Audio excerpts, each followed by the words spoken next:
So start small, 'di ba? You can do a simple LinkedIn post of what you did for today or ano project mo sa school. O kaya, some GitHub merges, yung mga ganon. Or just make yourself your online presence a little bit known, smaller, and then gradually, kung saan ka na mag-post. Kahit Stack Overflow, that's already a presence, online presence.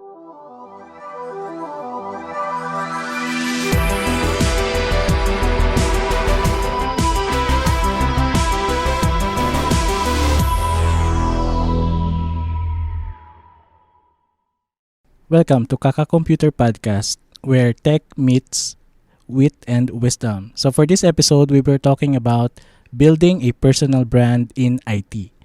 So guys, what exactly is a personal brand and why is it important in the IT world? Umpisaan natin kay Sir Boss Rod. Ayoko na naman. Okay, sige.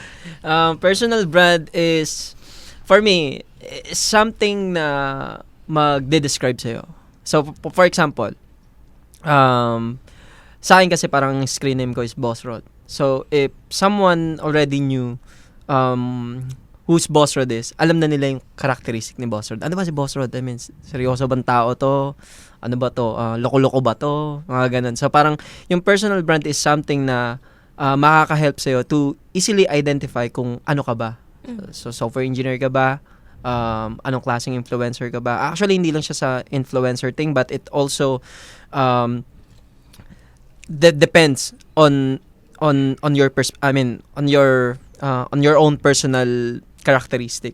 No, so kunyari kung developer ka ba na mahiyain, developer ka ba na energetic, ano ka ba? Anti ganto ka ba? Pro ganto ka ba? So something na mag-identify talaga sa'yo na anong klaseng personality ka. So yeah, I agree. For me, personal brand is, again, essentially the way you present yourself, your skills and values to the world, offline and online. So hindi siya of course limited sa influencers whatsoever. It's really about yourself and who you are as a programmer or who you are as a professional in the tech industry. Pero if ikaw, di ba, yung Boss Rod, ako naman meron dyan. Pero hindi ko masyado vocalize, di ba? yeah. If I want na ako yung may isip nila when they hear the word Comsci Cutie. So, yun yun yung nakalagay sa mga bios ko around my social media. Na parang, okay. Again. Comsci Cutie. Yeah. Nox, diba? Kasi, Nice. yung word pa lang na yun, it shows na, okay, she's serious, she's into tech, Comsci, pero with a little bit of humor and energy, Yes. which is who I really am. So, ayun, kayo po ba? Hindi, si Sir Teo muna. Sige, go, Sir Teo. Hindi, pero ako kasi ang personal branding ko, pogi lang. Bagay! So, ang personal branding kasi for me is how you, paano ka, kapag may narinig na word or a certain industry or maybe a certain niche, yung, for example, yung mga companies or employers or mga leads, na ikaw talaga yung tatatak sa utak nila na ikaw agad yung maalala nila. So, Yes. that's personal brand for me. Like, ano yung strength mo as a developer? What are your, ano yung mga niche mo as a developer or Yes. as a builder, as an IT guy? Ayan. Yeah, for me, personal brand is how you stand out as a IT professional. So make your personal brand as a marketing opportunity to sell yourself to your community or to your target clients.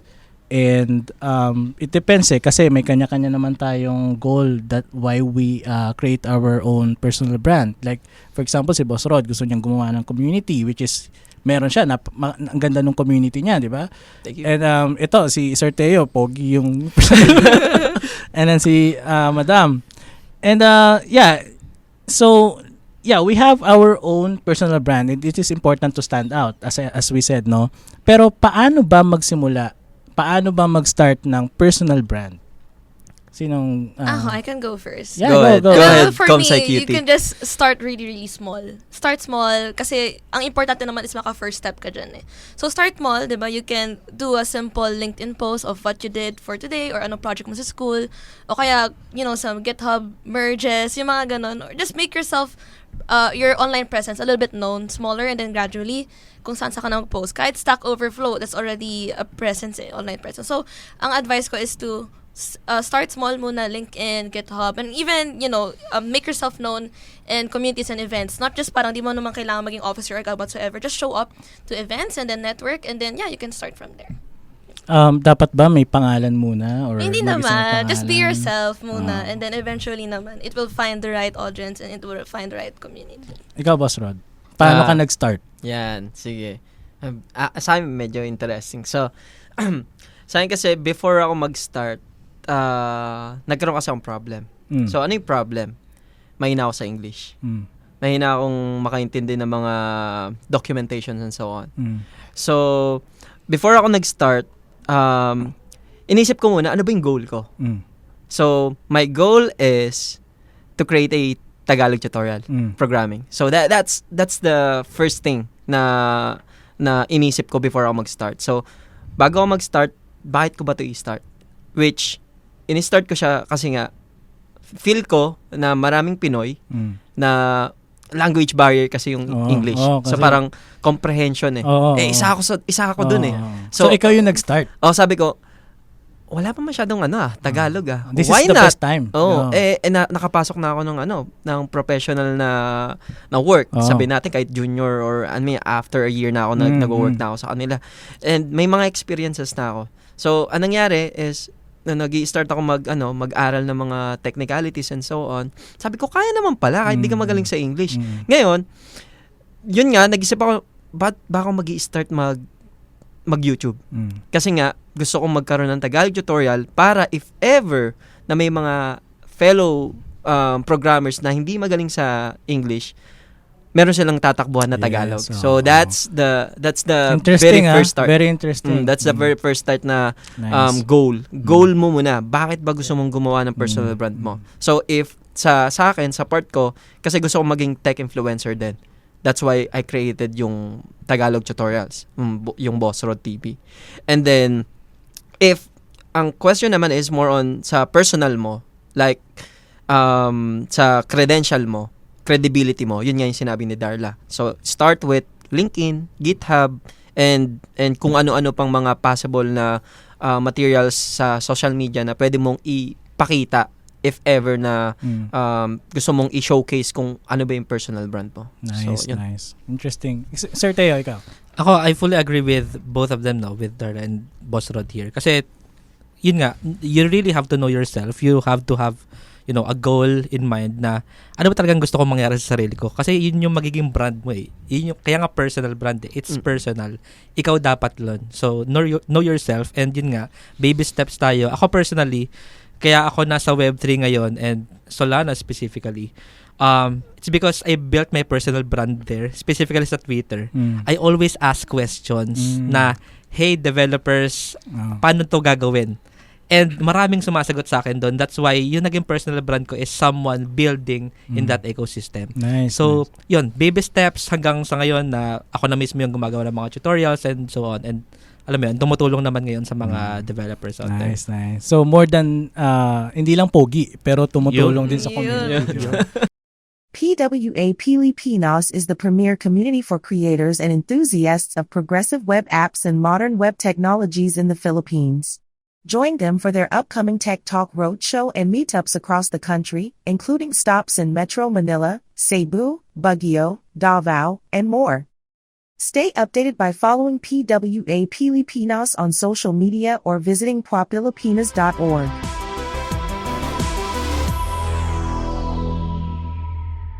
Yes, yes. How So, about you, sir? Starting ang personal brand kasi ito yung misconception ng mga nag-i-start, na gusto mag-start na kailangan meron na silang nagawa, meron na silang natapos na project.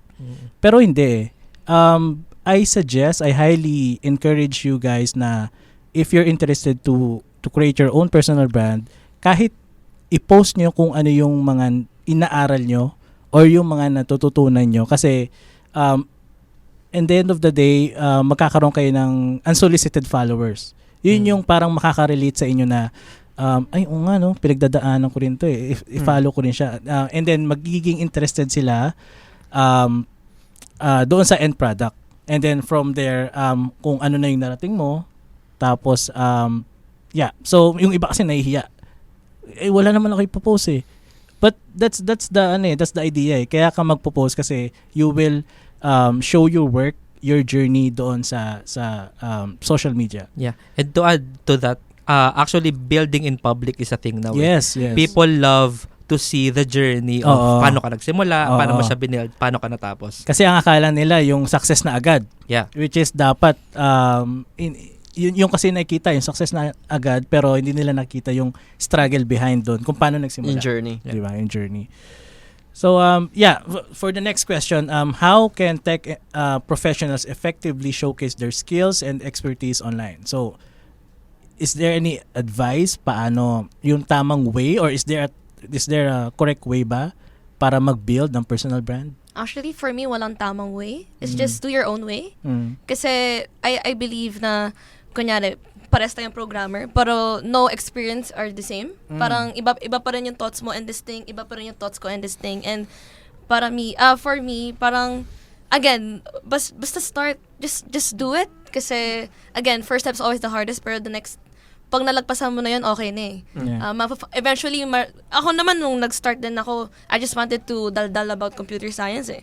And then eventually, it found the right audience eh. So parang, I agree with both na parang just start and then eventually, it will find the right audience. Basta authentic ka sa ginagawa mo and kung sino ka. Yung talagang nilalabas mo kung sino ka. Pati yung, ano ba, may sasabihin sana ako, nakalimutan ko. Masyado ako napogian kay Sir Tio.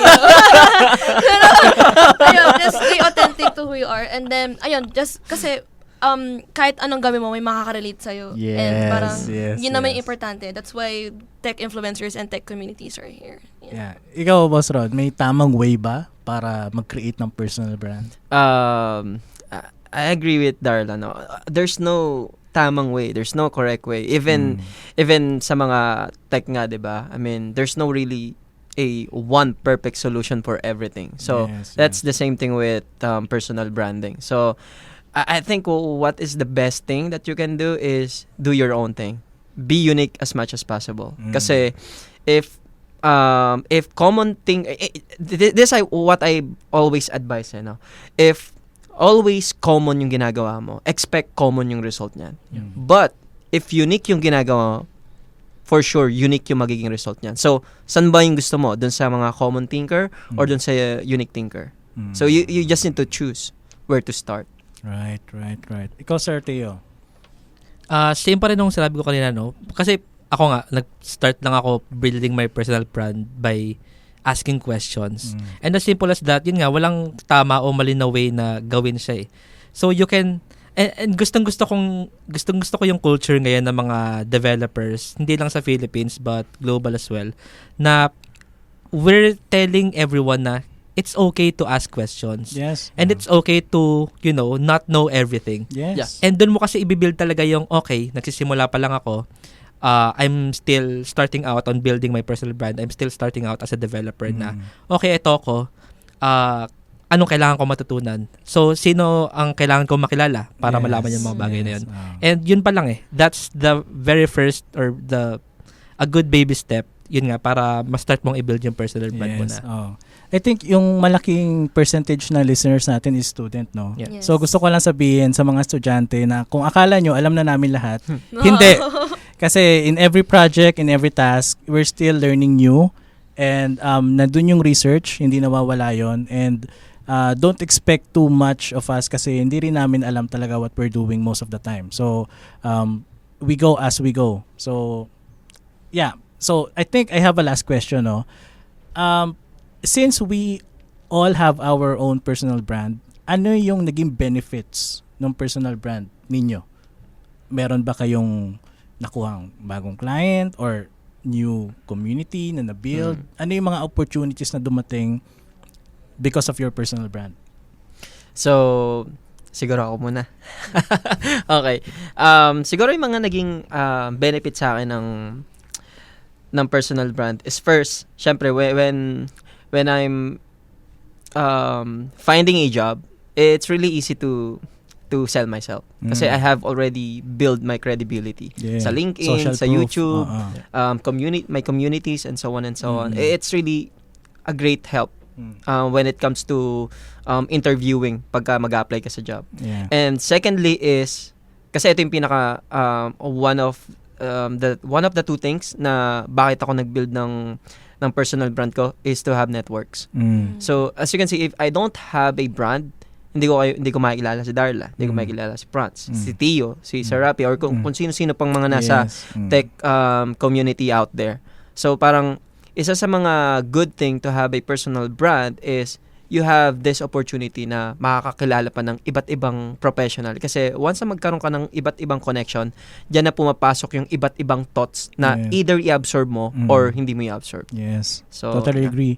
Ikaw, Madam Darla? Yeah, same din naman, no? Let's get real here. It's for the job interviews and the network. Yes. Pero kasi ako naman din, with a little bit of Darla and me, I always chase growth Like professional and personal growth. So, ang benefit sa akin ng pagkakaroon ng personal brand is the opportunities that I find and the opportunities that find me and the opportunities that I grab. So dahil dun sa personal brand ko, again, actually I found my job because of That's nice. because of my personal brand, not That's because nice. parang nag-interview ako whatsoever, pero kasi parang I'm super active ko sa tech community, and then yung company I work at is super active sa tech community. So parang dun ko na grab yung opportunity. So, and yung mga dito sa benefits of personal branding, makikilala mo yung mga taong nang magbibigay sa'yo ng strong support system and tao na share the same advocacies with you. Yes, And then yes. lastly, yung pinaka-importante benefit sa akin is yung opportunity to know myself more. And then, ayun benefit din yun So the more I know myself, the more that I can contribute to the growth of my personal branding. Nice. Very well said from Madam Darla. No? Ikaw, Sir Tio, anong Actually, same din with them. Kasi I found, or my new full-time position right now found me because of my personal diba? brand. Nice. Pero nice. it's through referral Kasi your personal brand, it will, echo with word of mouth. Yeah, paano ka ma-refer basically. Yes. Kasi ako ang branding ko ngayon is a multi-awarded hackathon winner. Kasi I've won different hackathons in the past. Lakas. So, nung na-refer ako, parang ang naging referral is, ito okay itong Malupit developer to. kasi nanalo itong mga hackathons and so on. So, yun talaga, nakaka-help talaga siya to network, to have a full-time job, to have more opportunities din. Yes. Nice. Very nice yung mga yung mga naging benefit ng personal brand. So, in my point of view, personal brand is like you marketing yourself, you market yourself, and at the same time, if target mo is magkaroon ng work because of your personal brand, your personal brand will attract the job opportunity. Yeah. Sige, go. You finish first. Kasi gonna just share one last thing. Yeah, go ahead. It's your No, time. pero you finish your sentence. I'm done. We're done. Pero gonna just share Okay one lang. last thing. Parang, yung personal brand, it doesn't parang mean that you have to be an influencer Right, or yes. like create content. It's more on just building your own portfolio in the tech industry. So baka kasi akala nila na parang, okay, I have to be an influencer para makakuha na trabaho. Like, Hello, what's up mga boss? Hindi ka nun. Not at all. So, it's more on just building a personal brand na parang portfolio and what you can do and what you can offer sa tech industry. I-amplify ko lang yung Continue. sinabi ni Madam Darla, no? Kasi in my own opinion, resume is dead. Yes. Kasi, papasa ka resume, kasi hindi naman na yan kino-consider maybe sa corporate, pero if you want to expand your experience in your network, build a personal brand. Let the potential employer read what you're doing doon sa mga post mo, and then that's your resume na. Yeah. That's how you hired. That's how you get job opportunities.